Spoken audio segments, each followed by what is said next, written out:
is the comedy podcast, Several Bad Decisions Later. I'm your host, Juliah Bly. This episode is about the decisions about and of the Supreme Court. Famous for Loving versus Virginia, when they struck down laws banning interracial marriage, and Brown versus the Board of Education. They ended segregation in public schools. That's right, they had some good days.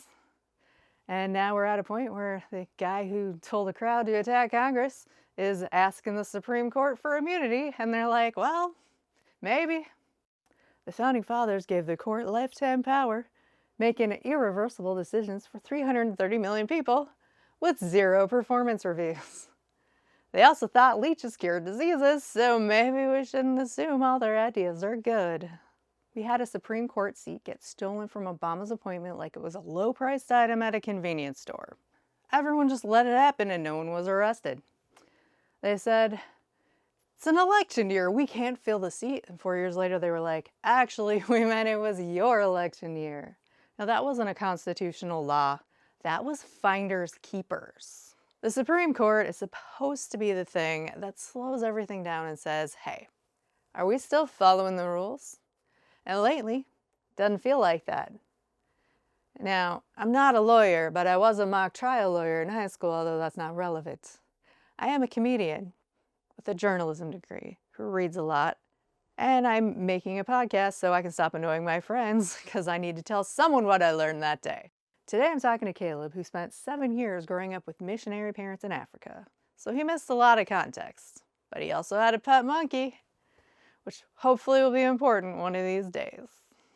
Now, Caleb's my neighbor. I talked to him in the hallway, and I realized that he's got a very open mind, even though he doesn't know what's going on. I'm having some conversations with him that I call Explain It to Me Like I'm Caleb. Conversation already in session. I mean, we get rights and then we lose them. We get rights and then we lose them. And that's true of everybody. But if a woman tries to tell me that she doesn't have a right or a power, I'll be like, do it anyway. Like, yeah. I feel like that's how, if someone tries to tell me that I can't be gay or I can't dress like a woman or whatever, I will fight them. I will fucking fight them. Yeah, so when it's a right, it's like criminals all the time yeah. do shit that is just wrong. Like, did I tell you about a recent date I went on when I found out he probably sells drugs? No. Like a 99.9% sure he sells drugs. This is why dating is hard. And I'm like, oh, can't date you. Like, you are doing something that's evil. Like, yeah. Like, it's just insane. But like, if someone tries to take away your rights, there's no way that I could go along with it. Like, I don't care what the government does. Like, if they actually try to take away someone's rights, I won't listen to them. Right. But in terms of, Yeah. so that's great in like our personal lives. And that's usually where people live and die. You know, like that's where we're thought focused. And that's why it's so hard to like comprehend. But like when you take away a right, it's like, it's like on paper. Like when they took away the right to abortion, like people don't understand this. I'm still trying to explain this to people. I'm just like, who don't understand biology. It's very hard. So people on paper, but what it resulted in is like a woman dying while the fetus was very young, but because it was technically possible for that fetus to become a baby, they made them keep her corpse alive. Yikes. Long enough for him to gestate, although she was decomposing. So they had to do a C-section after a few months. And it's a very... So she was like in a vegetable-like state. Yeah. Yeah. But her body was still able... Worse than a vegetable. She was decomposing. So basically she was forced to be a science experiment. And now there is a small baby with very bad developmental delays and a family with millions of dollars in hospital bills that were unnecessary. And they're like, this baby might not even still make, like, if it makes it to adult, it will struggle the whole time because it is so it has so many problems. And if it doesn't, and it's a miracle, that's fine. But it's like, you shouldn't force everyone to become a science experiment.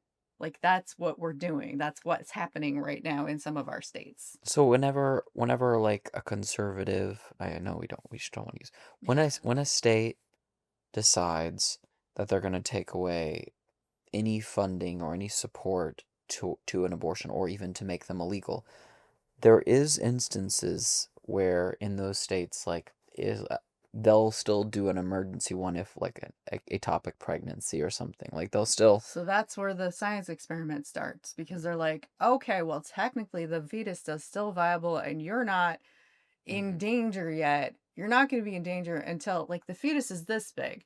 But when the fetus is like this big, then it'll be too big for you to live. So when it's this big, then we'll take it out. They're forcing women to become science experiments. So I'm trying to find where the line is in what.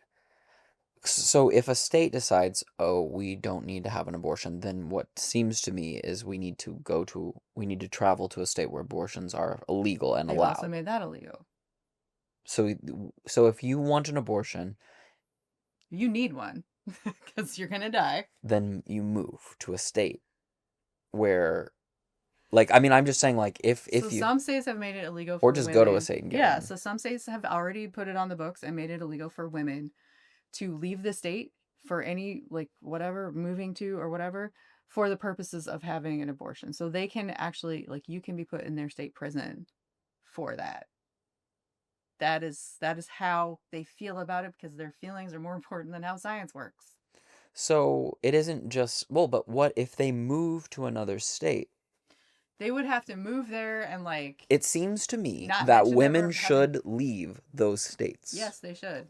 Not because I'm trying to tell women they should. I'm just saying that I would leave. Yes. Because I will not tolerate that shit. I don't care how difficult that move or how disruptive it is to my family and my friends. I would go, because if there's a better option, go. Well, okay. That's what I would do. The doctors have already had to leave, because you cannot be a gynecologist or, like, a obstetrician or whatever if you can't do your job. Yeah, if you don't, yeah, fuck. So they don't even have someone to go to. So that's what's happening. Like, they're just like, women will be forced to we cannot leave. save anyone's life if it comes down to this. And it's all very hypocritical and messed up. And yes, because it's like they're also, like, kidnapping women who have babies that are American citizens because they were born here, and, like, you know, separating like, taking a 4-month-old from its mom, you know, putting it in a different prison cell, or they're just doing evil things that don't make any sense, and they're very hypocritical. So, but yeah, so there's a lot. We'll do. It makes you understand how people snap. Yeah. Even just hearing this, I feel my nervous system going, like, ugh, like, it's bad. It's really bad. But I'm still going to live according to my values, and it's like, what is the Supreme Court doing? I've been hearing too much about that one on Up First. Oh, so the Supreme Court has given president, like, more power. Okay. The Supreme Court decision where they actually went against Donald Trump for the first time in forever was they voted and said that his tariffs were unconstitutional. He should not have been allowed to do our tariffs. And that was actually one of the stock picks that I was really proud of, because, like, Costco stock went down a little bit when they brought the lawsuit. And then I was like, oh, Costco, like, that's gonna go back up, and it did, and go me. So anyway, you got it right. Yeah, so basically, the Supreme Court has not been checking his power a lot, and this is the first time he's done it, and he's already basically been mean to them on camera. So anyway, so that they are starting to find their line that's distinct from his, which is good. But can't he nominate the next Supreme Court justice? So one of those seats is definitely stolen because of the, you know about that? Okay. The reason, when anyone says, like, there's a stolen Supreme Court seat, this isn't Donald Trump. This is just, like, Donald Trump is not actually himself the problem. He's a symptom of the problem. He's the symptom of the bigger problem. And the bigger problem has been going on since I don't know, since before I was born, honestly. Like the whole American, whatever, the Project 2025 people, that started before I was born. It's probably why so many old people are in Congress. They don't want anyone who's like, that doesn't sound right to be allowed in. When Obama was in his second term, one of the Supreme Court justices retired, and he was supposed to fill the seat, and he nominated someone. They had 9 months to bring that person in, right? And Mitch McConnell said, "No, no, he's an outgoing president. We shouldn't have to deal with his his nominee. We need to wait for the new president." And then Which is against the custom. yeah, and it's also like just a lie. And then so at the end of that, like 9 months, Barack Obama was not president anymore. That dude didn't get to become. There was an empty Supreme Court seat for that whole time. Mm-hmm. When Trump was in office, Mm-hmm. He makes the appointing. and we were near the end of his term. But he The same thing is happened. allowed because they're on the same team, so they just pass it along. Like, oh, we want. Yeah. So how are they able to delay it for 9 months? Because the Congress needs to vote on it, and so because Congress was majority Controlled by the GOP, Oh. and the thing is like that was it, and it was just a lie. So it's like one of those seats was definitely stolen. Which one? I don't know. So this is the checks and balances being used against Obama's agenda.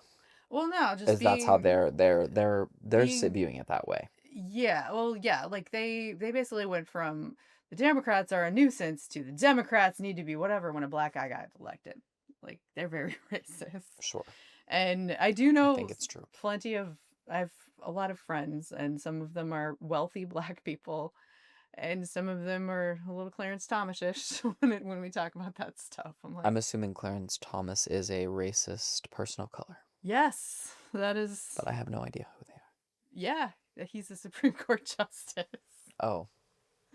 And so Bill Clinton actually nominated him. He's a very conservative.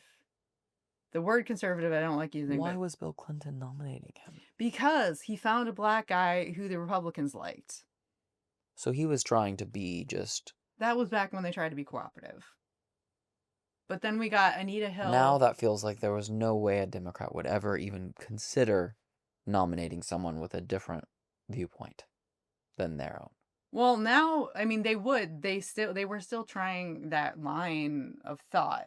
But the thing is, like when they tried to, they tried to just do it by attacking their own. So, like, that line of thought where it's like, no, if we all be cooperative in good faith.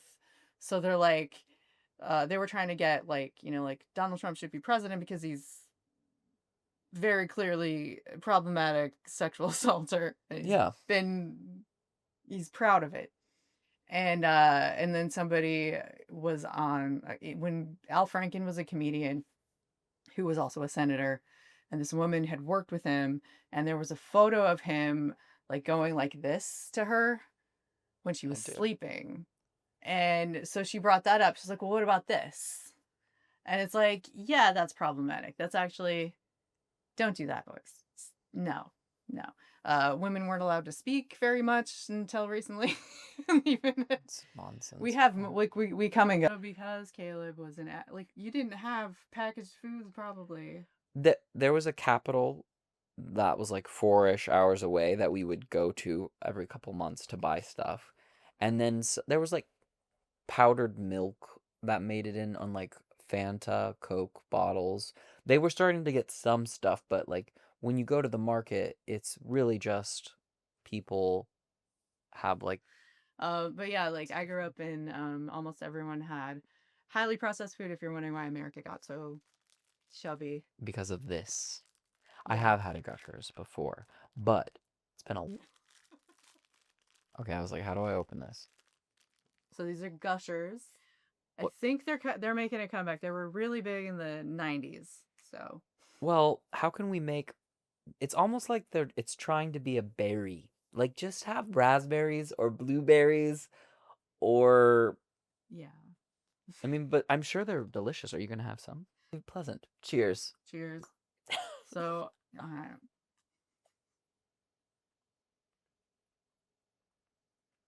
They're not as gushery as they used to be. It tastes really good. Yeah, I mean, it's a perfectly good fruit snack. I really like it. The one I just had. I just do. I'm not gonna lie. It's Good. like I want to celebrate the ingenious. Like humankind made a little package that keeps it sterile, Mm-hmm. and It's not plastic. It's metal. This is metal. Well, it's probably plastic, but it's got like a aluminum looking. Mm-hmm. Right? Yeah. It is an amazing taste experience. It is, but it's like I can't buy this because it goes against my values. It goes against my values because what if there was a place, a universe where you could eat gushers and they were healthy for you? I thought they were when I was a kid. Because they would have like a little bit of vitamin C. Thank you for coming to the Several Bad Decisions Later podcast from Bly Comedy. This is Caleb, and he's fun. And I'm a gullible Pisces. And I made him eat gushers today, even though it goes against his moral. They were really good. It felt good. All right. Thank you all. Bye.